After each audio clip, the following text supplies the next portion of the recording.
میدونم بیشتر شما از ساند افکت ها به سادگی عبور میکنین و این خیلی اشتباهی بدیه و ساند افکت ویدیو مثل دل و جونت ویدیوت میمونه. و اگر از ساند افکت در ویدیوی خودت، یعنی اگه خودت یوتیوبری ادیت میزنی، واسه یوتیوب ادیت میزنی، استفاده نکنی ویوات میریزه. و اگر هم واسه یک یوتیوبر دیگه ادیت میزنی که رزومت ضعیف، اصلا استخدامت نمیکنن یا حتی اگه تو ویدیوشون بزنی میگن نمیخوایمت. ساند افکت ها تقریبا مثل تامنیل ویدیو هستن که ویدیو تو خفن میکنن و جذاب.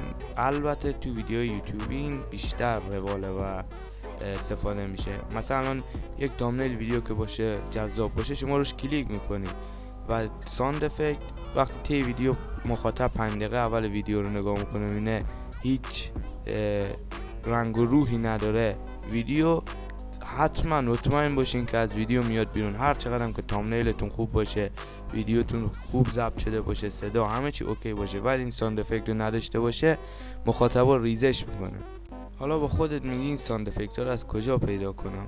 و توی گوگل هم که سرچ میکنی یا وسطش تبلیغ میان میگن یا خیلی قدیمی شده. من نشستم دونه دونه تک تک ساند افکت های ترندی که ادیتورهای معروف یا یوتیوبرهای معروف استفاده میکنن ازش اینو پیدا کردم و به صورت رایگان توی یک پک قرار دادم و توی چنل تلگرام گذاشتم که لینک چنل تلگرام توی دیسکریپشن هست. میتونین برین از اینجا وردارین و ازش استفاده کافی رو ببرید. مرسی که تا اینجا ویدیو رو تماشا کردی. یه لطفی کن، چنل رو ساب کن، لایک کن و این ویدیو رو واسه رفیق ادیتورت بفرست. فعلا.